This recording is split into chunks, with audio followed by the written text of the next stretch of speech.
Hello, everyone. The third eye is taking you to see the world.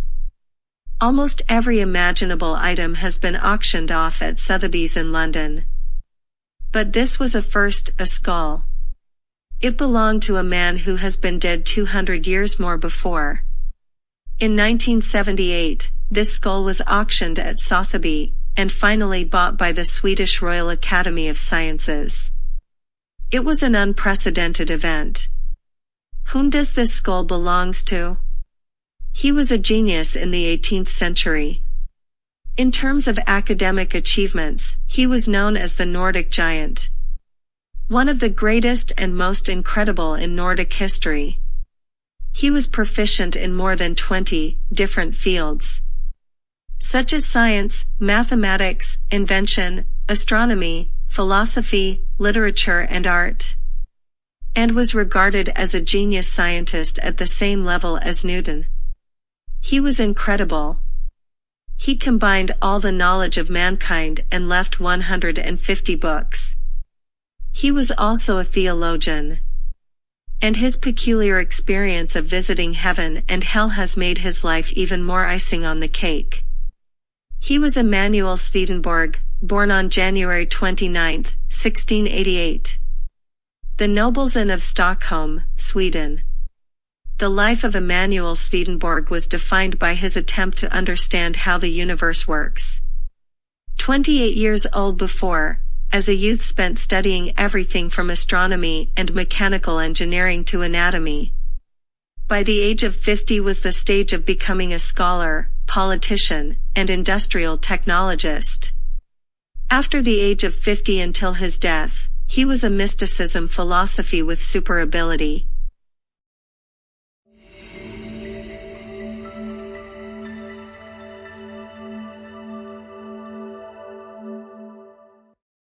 Emanuel Swedenborg meticulously recorded his dreams and visions from 1743 to 1744 in his diary Journal of Dreams. Around the time he began having strange dreams.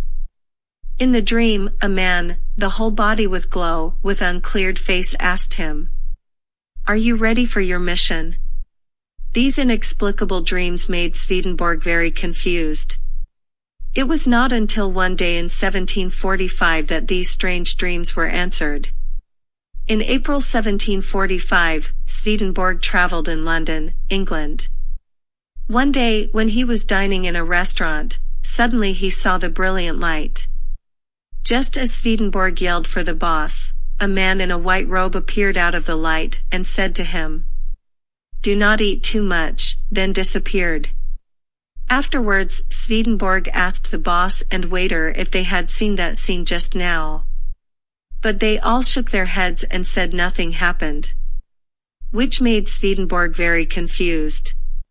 He thought for a long time for what he saw, and concluded that might be hallucinations caused by those strange dreams. After Swedenborg went back. Later that night, the same man appeared in his dreams. The man told Swedenborg that he was the Lord. That he had appointed Swedenborg to reveal the spiritual meaning of the Bible. And that he would guide Swedenborg in what to write.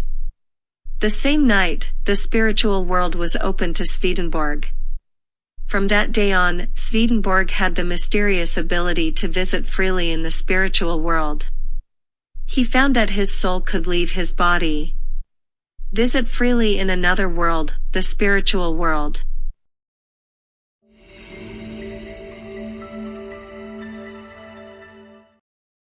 In fact, he kept publishing his theological works anonymously until 1759. An incident happened in Sweden that year, which made him famous. Many people started to read his extraordinary theological works, especially Heaven and Hell. On Thursday, July 19, 1759, Swedenborg was at a dinner with friends in Gothenburg, about 500 kilometers from Stockholm. He became agitated and told the party at 6 o'clock that there was a fire in Stockholm, that it had consumed his neighbor's home and was threatening his own. When the fire broke out 2 hours later, He exclaimed with relief that the fire had stopped 3 doors from his home. He said several angels appeared. They protected his house and put out the fire. Thank God. After listening to Swedenborg's words, his friends were dubious and anxious. Because some people's family or friends lived in Stockholm, Swedenborg's abilities left a deep impression on them. Word even reached the ears of the provincial governor, who summoned Swedenborg that same evening and asked for a detailed recounting. When the news of Swedenborg's extraordinary vision of the fire reached the capital, public curiosity about him was very much aroused. At that time, it took 2 to 3 days for news from Stockholm to reach Gothenburg by courier. So that is the shortest duration in which the news of the fire could reach Gothenburg. The first messenger from Stockholm with news of the fire was from the Board of Trade, who arrived Monday evening. The second messenger was a royal courier, who arrived on Tuesday. Both of these reports confirmed every statement to the precise hour that Swedenborg first expressed the information. A great and well-documented fire broke out in Stockholm, Sweden. It was this fire that made Swedenborg famous. And it also gave Swedenborg the title of spiritual interpretation. Soon, his classics Heaven and Hell and the Heavenly Doctrine became best known.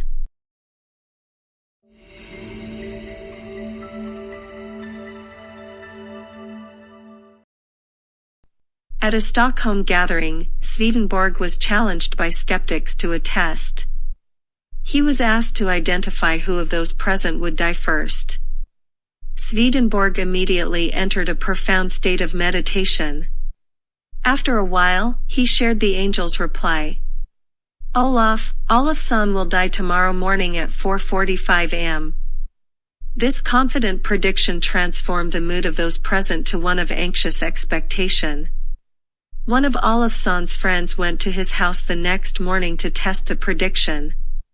He met one of Olofsson's servants who informed him that his master had just died from a fit of apoplexy. The clock in his home had stopped at the very moment he had expired, and the hand pointed to 4:45. This incident made Swedenborg to be very regretful. Although he could visit the spiritual world, he was not God. He should not speak out people's life and death. From that day on, he vowed never to predict anyone's death again.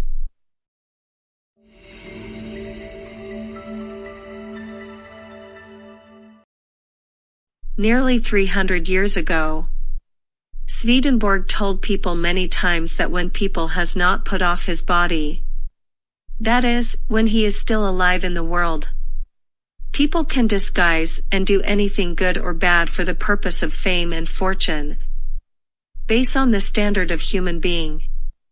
Once people eventually dead, death mean taking off the body. People will pass through 3 states after death before they arrive in either heaven or hell as mentioned by Swedenborg. The first state is one of more outward concerns. The second is one of more inward concerns. And the third is one of preparation. Good people are brought from the second state into a third, which is a state of preparation for heaven by means of instruction. Some people, however, do not go through these states but are either raised into heaven or cast into hell immediately after their death. The people immediately raised into heaven are ones who have been regenerated and thus prepared for heaven in this world. It likes the cultivator achieves the right fruit in cultivation. Swedenborg said that no one would be brought to the community wrongly. Same as heaven, there are different communities in hell. Each community in heaven corresponded one in hell to make sure the balance. Swedenborg said a last judgment must take place in the spiritual world, and not in the physical world. This judgment takes place when a church comes to an end. Concerning the last judgment, it is believed that the Lord will then appear in the clouds of heaven. Swedenborg said the Lord's coming in the clouds of heaven is not meant such an appearance of him, but his appearance in the Word, for the Lord is the Word, because he is the divine truth. The clouds of heaven in which he is to come are the sense of the letter of the Word. And the glory is its spiritual sense. Swedenborg said that the equilibrium between heaven and hell begins to perish at the end of the church. Few men come into heaven and many into hell. Evil on the one part increases over good on the other. For evil increases in proportion as hell increases. And all man's evil is from hell, and all his good is from heaven. Now since evil increases over good at the end of the church, all are then judged by the Lord. The evil are separated from the good, all things are reduced into order. And a new heaven is established, and also a new church, new faith, upon earth. And thus the equilibrium is restored. It is this then which is called the last judgment. Swedenborg said, it is known from the word that the end of the church is when faith no longer exists within it. But it is not yet known that there is no faith, if there is no charity. Therefore something shall now be said upon this subject. It is predicted by the Lord that there is no faith at the end of the church. When the Son of Man comes shall he find faith on the earth. Swedenborg wrote in the Last Judgment. The Last Judgment does not mean the destruction of the world. The procreations of the human on the earths will never cease. He wrote, the Last Judgment does not mean the destruction of the world. Moreover, no one is judged from the natural man. But everyone is judged in the spiritual man. It is the spiritual in man which is judged, but not the natural. For this cannot be held guilty of any fault or crime, since it does not live of itself, but is only the servant and instrument by which the spiritual man acts. Hence also it is, that judgment is effected upon men when they have put off their natural, and put on their spiritual bodies. Swedenborg mentioned, those who survived will live in a brand new earth, enter a new future. What human has to do now is to find the Creator's word. Whoever follows Creator's word who is saved, and can come to the heaven. Some people they misunderstood that everything in the visible world will be destroyed in the day of the last judgment. For it is said, that heaven and earth are then to perish, and that God will create a new heaven and a new earth. In this opinion they have also confirmed themselves because it is said that all are then to rise from their graves. And that the good are then to be separated from the evil. So Swedenborg visited the spiritual world and brought back the prophecy. After the last judgment, human will enter a brand new future. The famous ancient Chinese prophecy Liu Bowen predicted the exactly same in Tuibei 2. Human beings who have survived the catastrophe will live in a beautiful and brand new future world with happiness. Is this a coincidence? What's your opinion? The third eye is taking you to see the world. That's all of today. For more interesting topics, please pay attention to our next video. Thank you for your likes, subscribe, and share. If you have any thoughts, please leave us comment below. Thank you, bye bye.